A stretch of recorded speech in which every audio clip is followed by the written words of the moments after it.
Hello guys. तो जैसा कि आप लोगों को पता है कि मैं अभी तक 27 क्वेश्चन डिस्कस कर चुका हूं पक्षी प्रवास के बारे में।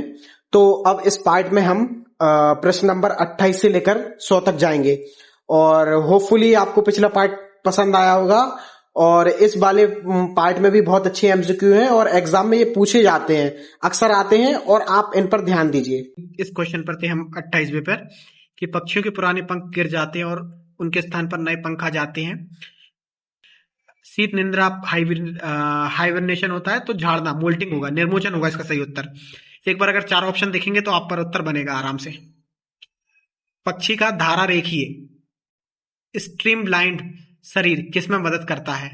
जमीन पर तेज चलने में, उड़ान के दौरान हवा के अवरोध को कम करने में, पानी के अंदर तैरना, मजबूत अंडे देना। तो इसका सही उत्तर होगा उड़ान के दौरान हवा के अवरोध को कम करना। पक्षी का कौन सा अंग उड़ान के दौरान दिशा बदलने के लिए पतवार रडर की तरह काम करता है? इसका सही उत्तर होगा पूंछ। पूंछ जो होती है वो क्या करती है? रडार रडार की तरह काम करती है, रडर की तरह काम करती है। इसमें पूछ रहे हैं कि पक्षी का कौन सा अंग उड़ान के दौरान दिशा बदलने के लिए पटवार की तरह काम करता है? तो सही उत्तर होगा, मतलब कि डायरेक्शन चेंज करने के लिए कौन सा पक्षी का पार्ट जो है वो मदद करता है? तो सही उत्तर होगा पूंछ, टेल, जो पक्षी की टेल रहेगी। पक्षी में निम्नलिखित में से क्या नहीं होता? कान या फिर दांत या आंख, है ना, या फेफड़े। क्या नहीं होता पक्षियों में? दांत नहीं होते। पक्षियों में क्या नहीं होता? दांत। पक्षियों में क्या नहीं होता? दांत। पक्षियों में क्या नहीं होता है? दांत। पक्षी में क्या नहीं होता है? दांत। पक्षी में क्या नहीं होता है? दांत। ऐसे याद कीजिए।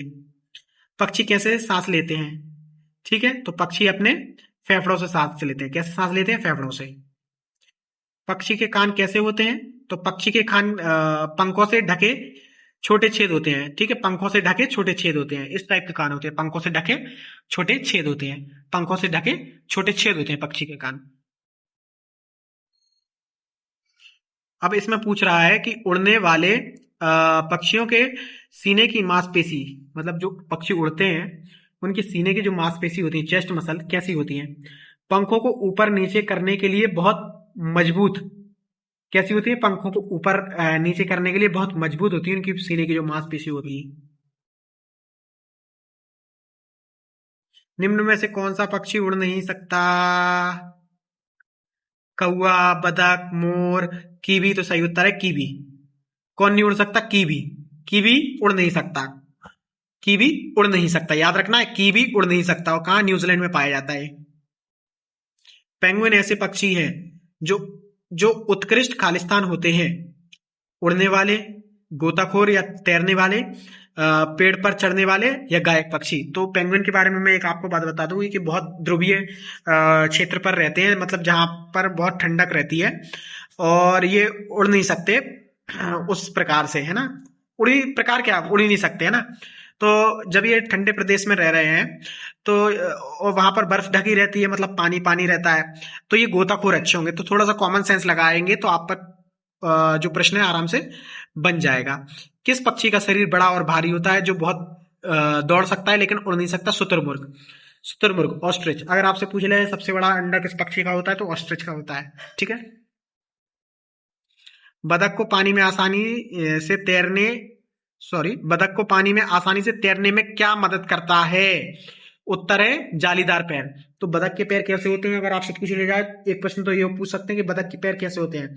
तो बतख के पैर कैसे होते हैं? जालीदार पैर या झिल्लीदार पैर। ठीक है। और ये पैर क्या करते हैं? बतख को पानी में आसानी से तैरने के लिए मदद करते हैं। उड़ने में असमर्थ पक्षी मुख्य रूप से जीवित रहने के लिए किस पर निर्भर करते हैं? ए, भूमिगत छिप सकते हैं। उन्होंने दौड़ने या तैरने या रक्षात्मक तंत्र विकसित कर लिए हैं। उन्हें भोजन की आवश्यकता नहीं होती, अन्य पक्षी की रक्षा करते हैं। तो क्या होते हैं? उन्होंने दौड़ने, तैरने या रक्षात्मक तंत्र की क्या कर लिया है? विकसित कर लिया है। तो मतलब कि वो एडॉप्ट कर लिया उन्होंने, रनिंग, स्विमिंग, डिफेंस मैकेनिज्म वो क्या करते हैं? एडेप्ट कर लेते हैं। कोमल रुएदार पंख, कोमल रुएदार पंख पक्षी किस प्रकार मदद करते हैं? कोमल रुएदार पंख पक्षी की किस प्रकार में मदद करते हैं? ठीक है। ऊंचा उड़ने में, शरीर को गर्म रखने में, दिशा बदलने में, पक्षी के साथ छिपने में। तो शरीर को गर्म रखने के लिए उत्तर होगा। उड़ान के पंख मुख्य रूप से पक्षी के किस अंग पर पाए जाते हैं? तो सही उत्तर है पंखों और पूंछ। उड़ान के पंख कहां पाए जाते हैं? पंखों और पूंछ पर। पक्षी कैसे समतापी वार्म ब्लड जंतु हैं? इसका अर्थ है उनके शरीर का तापमान परिवेश के साथ बदलता रहता है, उनके शरीर का तापमान स्थिर रहता है, वे केवल गर्म मारुस्थल में रहते हैं, उनके पास रक्त वाहिकाएं नहीं होती। तो प्रश्न में पूछ रहा है समतापी, मतलब कि एक जैसा तापमान, जिनका एक जैसा तापमान बना रहता है, पक्षी समतापी जंतु हैं। ठीक है, तो इसका मतलब है कि उनके शरीर का तापमान कैसा रहेगा? स्थिर रहेगा। अब ये तो आप आराम से बता देंगे कि पक्षी की बनावट किसके डिजाइन के समान होती है? हवाई जहाज, पनडुब्बी, कार, रॉकेट। तो ये तो बच्चों वाला क्वेश्चन है, आप बता देंगे हवाई जहाज। इसका सही उत्तर क्या है? हवाई जहाज। पक्षी के शरीर का कौन सा अंग पंखों में रूपांतरित होता है? तो इसका सही उत्तर है अग्रपात, मतलब कि आगे के जो हाथ पैर होते हैं, फोर लिम्स जिसको बोलते हैं, फोर लिम्स। तो पक्षी के शरीर का कौन सा अंग पंखों में रूपांतरित होता है? तो सही उत्तर है अग्रपात, आगे के हाथ पैर। क्या होता है? आगे के हाथ पैर। पक्षियों की उड़ान की मांसपेशी एक बड़ी छाती की हड्डी से क्यों जुड़ी होती हैं? पेट के वजन को सहारा देने के लिए, पंख फड़फड़ाने के लिए, मजबूत आधार प्रदान करने के लिए, दिल को ठंड से बचाने के लिए, अतिरिक्त ऑक्सीजन जमा करने के लिए। तो सही उत्तर होगा पंख फड़फड़ाने के लिए, एक मजबूत आधार प्रदान करने के लिए जो है मांसपेशी एक बड़ी छाती की हड्डी से जुड़ी होती है। पक्षी के किस भाग पर सल्क स्केल पाए जाते हैं? तो इसका सही उत्तर होगा क्या? पैरों पर। ठीक है, पक्षी के शरीर के किस भाग पर सल्क स्केल्स पाए जाते हैं? पक्षी के शरीर के किस भाग पर सल्क स्केल पाए जाते हैं? इसका उत्तर है पैरों पर, लेग्स लिखा है ना। पक्षी का पाचन तंत्र भोजन को बहुत जल्दी पचा लेता है, ऐसा क्यों? क्यों होता है? ऑप्शन पढ़ते हैं। वजन बढ़ने से रोकने के लिए, ताकि उड़ान में दिक्कत ना हो, क्योंकि उनके पास पेट नहीं होता, क्योंकि वे केवल तरल पदार्थ खाते हैं, शरीर को ठंडा रखने के लिए। तो सही उत्तर है वजन बढ़ने से रोकने के लिए, ताकि उड़ान में दिक्कत ना हो। क्या करते हैं? वजन बढ़ने से रोकने के लिए, ताकि उड़ान में दिक्कत ना हो। ठीक है, तो पक्षियों का पाचन तंत्र भोजन को बहुत जल्दी पचा लेता है, क्यों? क्योंकि वजन बढ़ने से रोकने के लिए, ताकि उड़ान में दिक्कत ना हो, क्योंकि अगर वजन बढ़ जाएगा तो उड़ने में दिक्कत आएगी। तो इसलिए जो पक्षी का पाचन तंत्र है वो भोजन को बहुत जल्दी पचा लेता है, ताकि उनको उड़ने में दिक्कत ना हो, क्योंकि अगर वजन बढ़ा तो उनको उड़ने में दिक्कत आएगी, जाहिर सी बात है, कॉमन सेंस। पीछे की ओर उड़ने की क्षमता रखने वाले पक्षी का उदाहरण कौन सा है? गौरैया, गुंजन पक्षी, तोता, कौवा। तो इसका सही उत्तर है गुंजन पक्षी।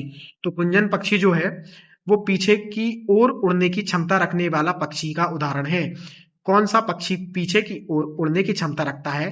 तो गुंजन पक्षी, मतलब कि हमिंग बर्ड। गुंजन पक्षी, हमिंग बर्ड, गुंजन पक्षी, हमिंग बर्ड, पीछे की ओर उड़ने की क्षमता रखने वाला पक्षी का उदाहरण है।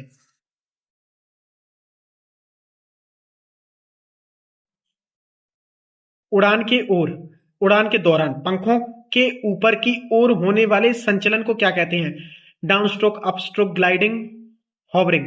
तो इसका सही उत्तर है अप स्ट्रोक। उड़ान के दौरान पंखों के ऊपर की ओर होने वाली संचलन को क्या कहते हैं? अप स्ट्रोक बोलते हैं। क्या बोलते हैं? Up stroke.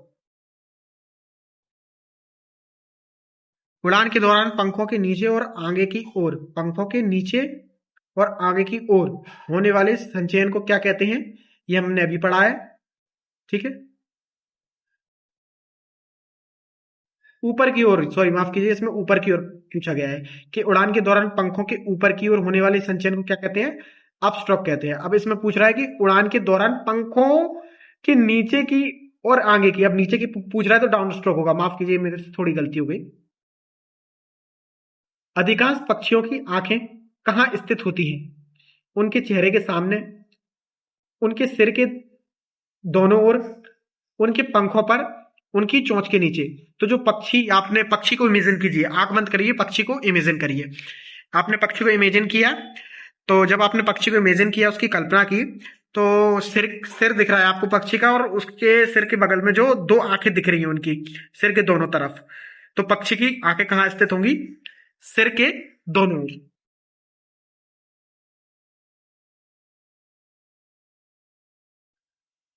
क्योंकि पक्षियों की आंखें स्थिर रहती हैं और वे उन्हें घुमा नहीं सकते, इसलिए उन्हें चारों ओर देखने के लिए क्या करना पड़ता है? अपना पूरा सिर घुमाना पड़ता है। दूसरी तरफ देखने के लिए एक आंख बंद करनी पड़ती है।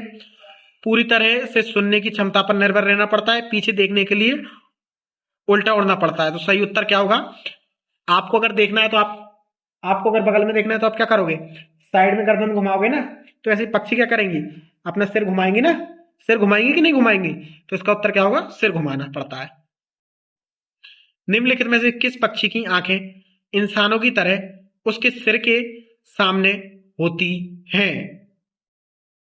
ठीक है, कौवा, उल्लू, गोरैया, कबूतर।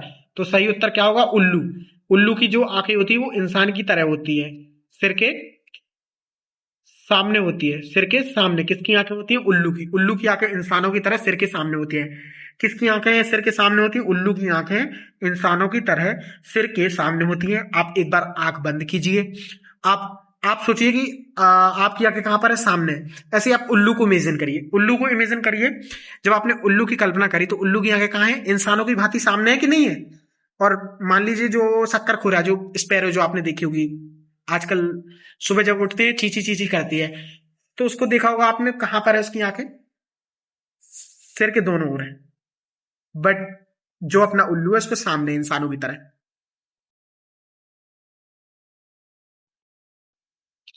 पक्षियों का कौन सा समूह मनुष्य की तुलना में 4 गुना अधिक दूरी तक देख सकता है? तो इसका उत्तर तो आप देख के ही बता दोगे कि चीते की चाल, बाज की नजर और बाजीराव की तलवार से कभी संदेह नहीं करते, क्योंकि कभी भी वो क्या कर सकती है?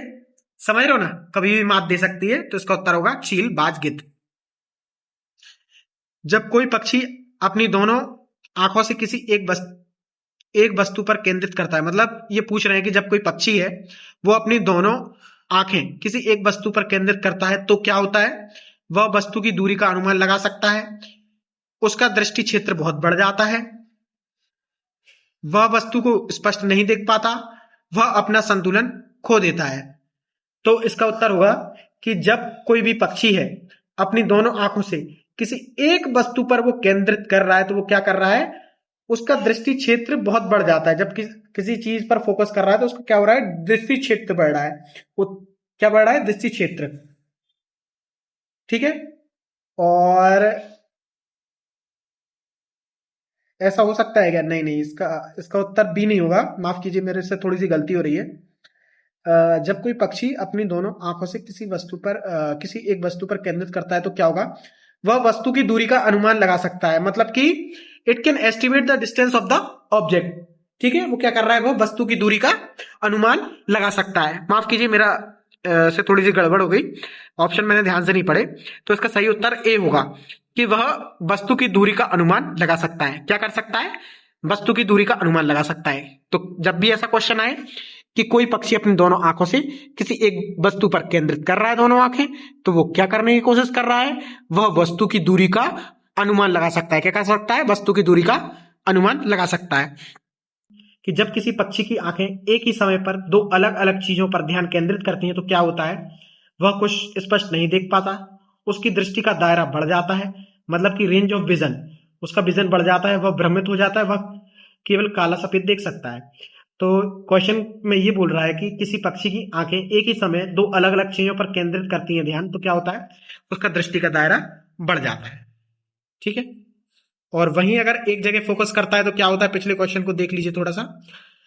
तो वह वस्तु की दूरी का अनुमान लगा रहा है, इसका मतलब। ठीक है।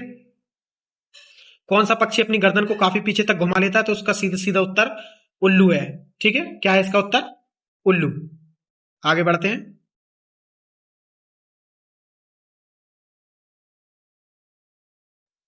कौन सा पक्षी अपनी गर्दन को झटके से आगे पीछे करता है?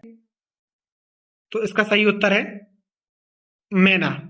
मैना जो है वो झटके से अपने गर्दन को आगे पीछे करती है।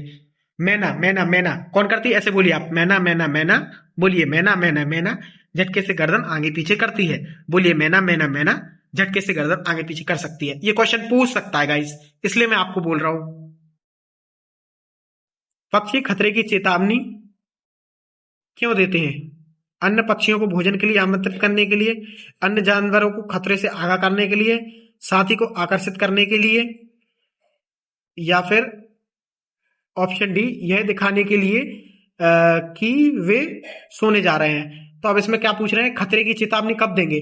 तो ये डी तक जो ऑप्शन है वो खतरे की चेतावनी दे रहा है कि आप खुद सोचिए, खतरे की चेतावनी कब दे रहे हैं अपन? जब अन्य जानवरों को खतरे से आगाह कर रहे हैं। तो सिंपल क्वेश्चन है, लॉजिक लगाना है इसमें। रात में जगाने वाले पक्षी वस्तुओं को केवल किस रंग में देख सकते हैं?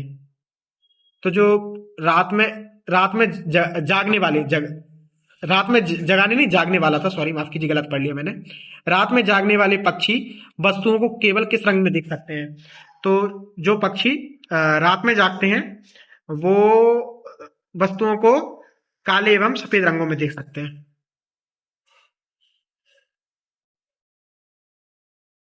पक्षी अलग अलग प्रकार के खतरों के लिए अलग अलग आवाजें क्यों निकालते हैं?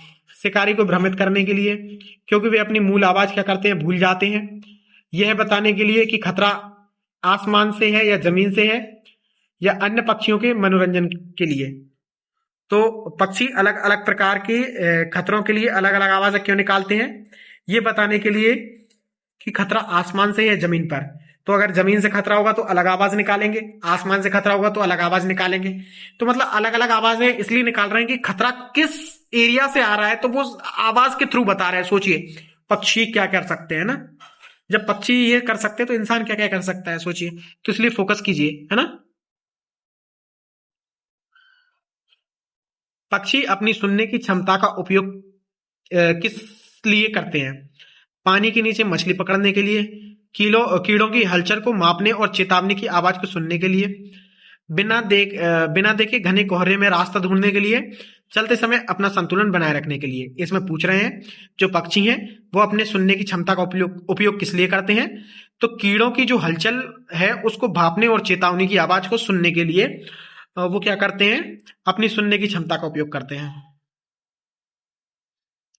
पक्षियों की दृष्टि के बारे में कथन देखिए आप, कौन सा गलत है? उल्लू अंधेरे में अच्छी तरह देख सकते हैं, बिल्कुल सही है। चील ऊंचाई से जमीन पर चूहे को देख सकती है, ठीक है, सही बात है। चील। अधिकांश पक्षी अपनी आंखों की पुतली को आसानी से घुमा सकते हैं। और चौथे में बोल रहे हैं कि सीधे सामने देखते समय पक्षी की आंखें एक ही वस्तु पर केंद्रित होती हैं। सही बात है कि सीधे सामने देखते समय पक्षी की आंखें एक वस्तु पर केंद्रित होती है। तो इसमें क्या होगा, सी वाला गलत होगा। तो जो अधिकांश पक्षी हैं अपनी आंखों की पुतलियों को आसानी से नहीं घुमा सकते, वो रोल नहीं कर सकते अपने आंखों को, तो आंखों की जो पुतली होती है। जब आसमान में कोई चील नीचे देखती है तो उसका मुख्य उद्देश्य क्या होता है? आराम करने के लिए, शाखा ढूंढना, छोटे जानवरों या बचे हुए भोजन को खोजना, अपने साथी की तलाश करना, या दृश्य का आनंद लेना। तो जब उसको जब वो आसमान से जमीन के लिए आ रही है, जब वो इतनी मेहनत कर रही है तो उसको खाना मिल रहा होगा ना, समझ रहे हो? तो इसका उत्तर क्या होगा, बी, छोटे जानवर या बचे हुए भोजन को खोजना। चील जैसे शिकारी पक्षियों की आंखें बीज खाने वाली पक्षियों की तुलना में कुछ सामने की ओर होती हैं। सुंदर दिखने के लिए, शिकार पकड़ने के लिए, बेहतर दूरी का अनुमान, आंखों की टहनियों से बचाने के लिए, उड़ते समय सोने में मदद करने के लिए। तो शिकार पकड़ने के लिए क्या होगा, शिकार पकड़ने के लिए। भोजन और प्रजनन स्थलों की तलाश में पक्षियों का ठंडे क्षेत्र से गर्म क्षेत्र में मौसमी का गमन कहलाता है। अब एक क्षेत्र से दूसरे क्षेत्र जा रहा है तो उसको क्या बोलते हैं, माइग्रेशन बोलते हैं, प्रवास बोलते हैं। निम्नलिखित में से कौन सा पक्षी सर्दियों के मौसम में भारत प्रवास करता है? साइबेरियन साइरस, मोर, कौवा, सुनहरी पीलक।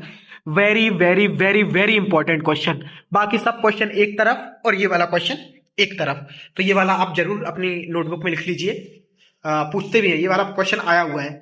तो निम्नलिखित में से कौन सा पक्षी सर्दियों में मौसम में भारत प्रवास करता है? तो Siberian Cyrus, Siberian crane English में बोलते हैं और साइबेरियन सारस हिंदी में बोलते हैं। तो इसका सही उत्तर क्या होगा कि सर्दियों के मौसम में भारत में प्रवेश प्रवास करने वाला पक्षी कौन सा है सर्दी के मौसम में? कौन सा पक्षी प्रवास करने आता है भारत में? साइबेरियन सारस। साइबेरियन सारस, इंग्लिश में साइबेरियन क्रेन बोल सकते हैं। वेरी वेरी इंपॉर्टेंट, याद रखिए प्लीज। प्रवासी पक्षी रास्ता खोजने के लिए किसका उपयोग करते हैं? सूर्य और तारों की स्थिति का, पृथ्वी का चुंबकीय क्षेत्र, नदियों और पहाड़ जैसे भूगोलिक चिन्ह, उपरोक्त सभी। तो सभी चीजों का जो है पक्षी, प्रवासी पक्षी रास्ता खोजने के लिए उपयोग कर सकते हैं। सोचिए, पक्षियों का दिमाग देखो आप कितना तेज चल रहा है। कुछ दिन बाद लग रहा है इंसानों को भी छोड़ देंगे पीछे। पक्षी सुबह के समय मुख्य रूप से किस लिए जोर जोर चहकते हैं? अपना क्षेत्र स्थापित करने और संवाद के लिए, सांस लेने या व्यायाम करने के लिए, सभी इंसानों को डराने के लिए, यह संकेत देने के लिए वे भूखे हैं। तो इसका सही उत्तर है कि जो पक्षी हैं वो सुबह मुख्य रूप से जोर जोर से क्यों चहक रहे हैं? तो पहली बात तो वो संवाद कर रहे हैं, बातचीत कर रहे हैं और अपना क्षेत्र स्थापित कर रहे हैं। ठीक है, अपनी जो टेरिटरी है उसको स्टेब्लिश कर रहे हैं, अपने क्षेत्र को स्थापित कर रहे हैं। कुछ पक्षी धूल स्नान, डस्ट बाथ करते हैं। क्यों करते हैं वो ऐसा? क्यों करते हैं भाई? कि अपने शरीर को ठंडा करने के लिए, पंखों से जुए जैसे परजीवी और अतिरिक्त तेल को हटाने के लिए, अपनी आंखों को साफ करने के लिए, अपने शरीर का रंग बदलने के लिए। तो कुछ पक्षी धूल स्नान इसलिए करते हैं क्योंकि वो पंखों से जुए जैसे परजीवी और अतिरिक्त तेल को हटाने के लिए ऐसा करते हैं। पर्यावरण में गिद्ध जैसे कुछ पक्षी किस रूप में महत्वपूर्ण भूमिका निभाते हैं? उत्पादक, अपमार्जक, मतलब कि पर्यावरण के सफाई कर्मी, परागकर्ता, बड़े स्तनधारी। तो उसका उत्तर होगा पर्यावरण के सफाई कर्मी के रूप में। हाल में दशकों में भारत में गिद्धों के दुर्लभ होने का मुख्य कारण क्या है? ठीक है, 4 ऑप्शन देखते हैं क्या क्या है। घोंसला बनाने के लिए पेड़ों की कमी, जलवायु परिवर्तन और भारी बारिश, मवेशियों में इस्तेमाल होने वाली डाई क्लोरोफेनॉक दवा के विषाक्त के कारण, और मनुष्यों द्वारा अत्यधिक शिकार। तो इसका सही उत्तर होगा मवेशियों के इस्तेमाल होने वाली डाइक्लोफेनॉक दवा के कारण हो रहा है। सोचिए आप, गिद्ध, जबकि वो सफाई कर्मी है। सोते समय पक्षी पेड़ की टहनी के नीचे क्यों नहीं गिरते? बहुत अच्छा क्वेश्चन है, एग्जाम में आ सकता है इस बार। क्यों नहीं? वे खुद को घास से बांध लेते हैं, बैठते ही उनके पैर के टेंडन टहनी के चारों ओर पंजों को स्वतः लॉक कर लेते हैं, वे पूरी रात आंख खुली रखते हैं, उनके पंख पत्तियों को पकड़ के रखते हैं। तो डी ऑप्शन भी फालतू है, सी ऑप्शन भी फालतू है और ए ऑप्शन भी फालतू है। क्यों है फालतू? पेड़ की बात कर रहे हैं, पेड़ में घास कहां से आ जाएगी? तो सही उत्तर क्या होगा? बैठते ही पेड़ के टेंडन टहनी के चारों ओर पंजों को स्वतः लॉक कर लेते हैं। निम्नलिखित में से कौन सा पक्षी भारत का राष्ट्रीय पक्षी है? तो सही उत्तर है मोर। कौन सा पक्षी है? सही मोर। और इसको 26 जनवरी 1963 में भारत का राष्ट्रीय पक्षी घोषित किया गया था। और इसका साइंटिफिक नाम भी पूछ सकते हैं, इसका साइंटिफिक नाम है पावो क्रिस्टेटस। आगे बढ़ते हैं। मनुष्य द्वारा पक्षियों को पालने और उनके प्रजनन की प्रथा को क्या कहा जाता है? एविकल्चर। क्या कहा जाता है? एविकल्चर। मनुष्यों द्वारा पक्षियों को पालने और उनके प्रजनन की प्रथा को क्या बोलते हैं? एविकल्चर। मधुमक्खी पालन को बोलते हैं एपीकल्चर, मत्स्य पालन को बोलते हैं पिसीकल्चर और सेरिकल्चर बोलते हैं रेशम कीट पालन को। तो ये एक तीर से 4 शिकार हो गए आपके। मधुमक्खी पालन का भी पता चल गया आपको, एविकल्चर पक्षी पालन होता है ना, मत्स्य पालन पिसीकल्चर होता है और रेशम कीट पालन होता है सेरिकल्चर। ठीक है। छोटी सख्त और नुकीली चोंच वाला पक्षी, छोटी सख्त नुकीली चोंच वाला पक्षी किसके लिए अनुकूलित होता है? मांस तोड़ने के लिए, बीज और नट्स को तोड़ने के लिए, फूलों से रस चूसने के लिए, पानी से कीचड़ छानने के लिए। आप खुद सोचिए इसका सही उत्तर क्या होगा। तो डी ऑप्शन फालतू, सी ऑप्शन फालतू। अब ए और सी में लोग कंफ्यूज हो रहे हैं, तो इसका सही उत्तर होगा बीज और नट्स को तोड़ने के लिए। चील और गिद्ध जैसी तेज मुड़ी हुई चोंच का उपयोग किस लिए किया जाता है? मुड़ी हुई चोंच का उपयोग किस लिए किया जाता है? तो ये क्या है? मांसाहारी है, तो ये क्या करेंगे? मांस को फाड़ने और खाने के लिए करेंगे ना अपनी चोंच का इस्तेमाल। तो चील और गिद्ध जैसी तेज मुड़ी हुई चोंच का उपयोग किस लिए किया जाता है? मांस को फाड़ने और खाने के लिए किया जाता है। शक्करखोरा या हमिंग बर्ड जैसे पक्षियों की लंबी, पतली और मुड़ी हुई चोंच उन्हें किस चीज में मदद करती है? किस चीज में मदद करती है? छोटे कीड़ों को काटने के लिए, फूलों के रस मकरंद चूसने में, कठोर आवरण तोड़ने में, कीचड़ को खोदने में। शक्करखोरा हमिंग बर्ड की बात चल रही है, उनकी लंबी चोंच है, पतली है। जब चोंच पतली है, लंबी है और मुड़ी हुई है, तो क्या करेंगे? वो फूलों के रस, कठोर आवरण तोड़ नहीं पाएंगे, कीचड़ को खोद नहीं पाएंगे, डिग नहीं कर पाएंगे। तो इसका सही उत्तर क्या होगा? फूलों के रस को चूसने में। ये इसका उत्तर आप बता दोगे। कठफोड़वा के पास एक लंबी तीखी छेनी जैसी चोंच क्यों होती है? लकड़ी में छेद करने के लिए और कीड़े निकालने के लिए। बतख जैसे पक्षियों की चोंच चौड़ी होती है, चौड़ी और चपटी होती है। किनारों पर छेद, किनारों पर क्या होते हैं? छेद होते हैं। इन छेदों का क्या उपयोग है? भोजन को रोककर कीचड़ और पानी को बाहर निकालने के लिए। इसका सही उत्तर क्या होगा? भोजन को रोककर कीचड़ और पानी को बाहर निकालने के लिए।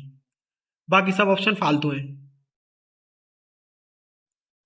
तोते की चोंच मुड़ी हुई और घुमावदार होती है, जो उसकी किस काम में मदद करती है? मांस को आसानी से काटने में, सख्त नट्स को तोड़ने में।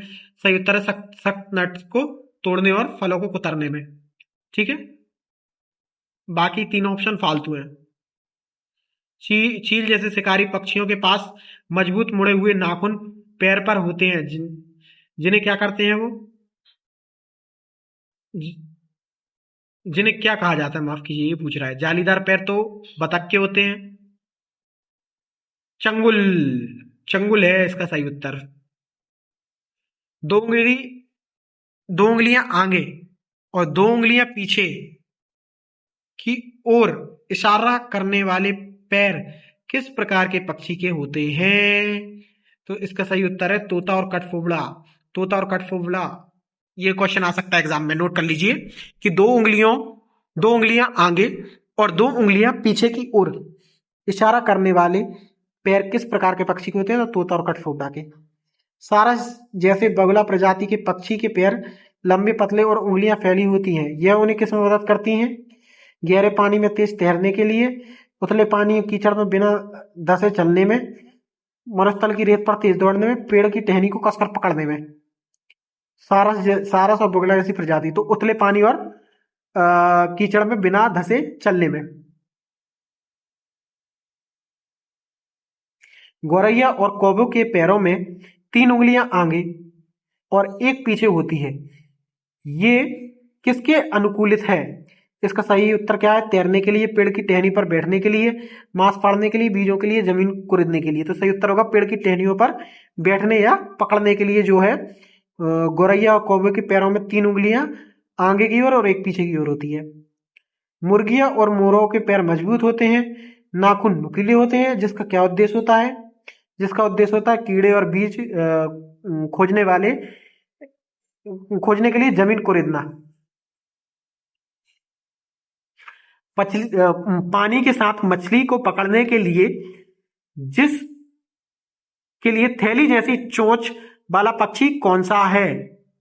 कौन सा है? पेलिकन। पेलिकन, पेलिकन क्या बोलेंगे आप? पेलिकन। पानी के साथ मछली को पकड़ने के लिए थैली जैसी चोंच किसकी होती है? पेलिकन की। तो कौन सा पक्षी पकड़ता है? पेलिकन, ये जिसको हवासील बोलते हैं, पेलिकन। सही उत्तर क्या है? पेलिकन। अलग अलग पक्षी का आकार अलग अलग क्यों होता है? क्योंकि उनके खान पान के प्रकरण के कारण, है ना। कौन सा पक्षी भैंसों की पीठ पर बैठता है और मवेशियों को चलने हिलने वाले कीड़ों को खाता है? तो सही उत्तर होगा बगुला। क्या होगा? बगुला। बगुला सोचिए भैंसों के जो जुएं हैं उनको खा लेता है। ठीक है, तो भैंस के लिए अच्छा है कि बगला बैठे, बगला बगला आ जा मेरे जुए खा जा। बगला और भैंस के बीच किस प्रकार का संबंध होता है? परजीवी संबंध, सहजीवी संबंध, प्रतिस्पर्धी संबंध, इनमें से कोई नहीं। तो सिम्बायोटिक रिलेशन पर क्या होता है? सहजीवी संबंध होता है। सहजीवी संबंध होता है किसके बीच में? बुगला और भैंस के बीच में। बगुला जिसको बोलते हैं, मैं बुगला बुगला हमारे बुंदेलखंड में बुगला बोलते हैं।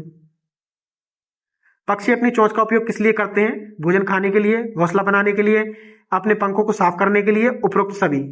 तो सभी के लिए अपनी चोंच का इस्तेमाल करते हैं, खाने के लिए, घोंसले के लिए, पंखों को साफ करने के लिए।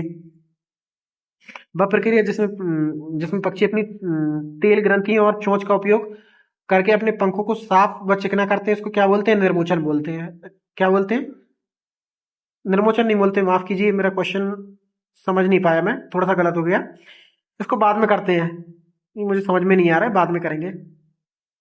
किस प्रकार के पैरों के अनुकूलन के कारण जल कपोत, जैकाना जैसे पक्षी पानी के पौधों की तैरती पत्तियों पर चल पाते हैं? ये जालीदार पैर, विस्तृत क्षेत्र में फैली लंबी उंगलियां, बारी नुकीले चंगुल, छोटे और कुंद नाखून। तो सही उत्तर होगा विस्तृत क्षेत्र में फैली लंबी उंगलियां। तो इस क्वेश्चन में पूछा था कि किस प्रकार के पैरों के अनुकूलन के कारण जल कपोत, जैकाना जैसे पक्षी पानी के पौधों में तैरती पत्तियों पर चल पाते हैं। इसका सही उत्तर है, आगे बढ़ते हैं। पक्षियों को नियमित रूप से अपने पंख संवारने की आवश्यकता क्यों होती है?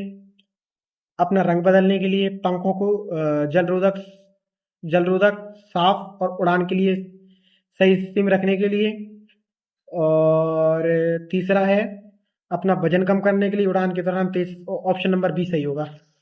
ठीक है, पंखों को जल रोधक, साफ और उड़ान के लिए सही स्थिति में बनाए रखने के लिए। उल्लू लगभग बिना आवाज किए मूक उड़ान क्यों उड़ सकते हैं? वे बहुत छोटे होते हैं, उनके पंखों के किनारे मुलायम और झालदार होते हैं, और जो हवा की आवाज को दबा देते हैं। सही उत्तर क्या होगा? उनके पंखों के किनारे मुलायम होते हैं, झालदार होते हैं, और जो उनकी हवा की आवाज को दबा देते हैं। कैसे होते हैं? उनके पंख के किनारे मुलायम होते हैं, झालदार होते हैं। किस पक्षी का मुख आहार मृत और सड़ रहे जानवरों के शरीर जिससे हमारा परिवेश साफ रखने में मदद है? इसका उत्तर पहले ही पढ़ चुके हम, रिपीट हो गया शायद क्वेश्चन। पक्षी तरल मूत्र का उत्पादन नहीं करते क्योंकि वे पानी नहीं पीते। वे पानी पचाने और हल्के रहने के लिए अर्धठोस यूरिक एसिड पेस्ट उत्सर्जित करते हैं। सभी तरल पदार्थों में पसीने बदल जाते हैं। उनके पास गुर्दे, किडनी नहीं होती। ऑप्शन बी, वे पानी बचाने और हल्के रहने के लिए अर्धठोस यूरिक एसिड पेस्ट उत्सर्जित करते हैं। अंडे से बच्चे निकालने के लिए पक्षी को उन्हें गर्म रखना पड़ता है। इस प्रक्रिया को क्या कहते हैं? ऊष्मयान, इंक्यूबेशन कहते हैं। निम्नलिखित में से कौन सा पक्षी कक्षाओं में ऊंचे पंखों या बिजली के खंभों के ऊपर, ये आपको मैं बता ही चुका हूं, है ना, शक्करपूरा। क्वेश्चन रिपीट हो गया है। आखिरी क्वेश्चन देखते हैं। एक पर्यावरण अध्ययन ईवीएस कक्षा में एक शिक्षक पक्षी विषय का उपयोग बच्चों को सिखाने के लिए कर सकता है। क्या सिखाने के लिए कर सकता है? पर्यावरण संतुलन और जैव विविधता, खान पान की आदतें और आवासों के अनुसार अनुकूलन, प्रकृति का अवलोकन और सराहना करना, उपरोक्त सभी। तो इसका उत्तर क्या होगा? उपरोक्त सभी। होपफुली आपको ये 100 क्वेश्चन समझ में आए होंगे। इसमें आपका पक्षी टॉपिक कंप्लीट हो गया है, और होपफुली मुझे नहीं लगता कि आपको और ज्यादा पक्षी टॉपिक देखना चाहिए। आपका पर्याप्त पक्षी टॉपिक कवर हो चुका है, और मैं चाहता हूं कि आप मेरे वीडियो को ज्यादा से ज्यादा लाइक करें। अगर आपको मेरा वीडियो पसंद आया है, और अगर आप चाहते हैं कि मैं बाल विकास की वीडियो लेकर आऊं, और मैं हिंदी के भी वीडियो लेकर आऊं, मैं इन्वायरमेंट पेडागोजी की भी वीडियो लेकर आऊं, तो आप प्लीज मुझे सपोर्ट कीजिए। मैं हर एक वो वीडियो लेकर आऊंगा जिसमें आपको दिक्कत है, जो आप चाहते हैं कि मैं पढ़ाऊं।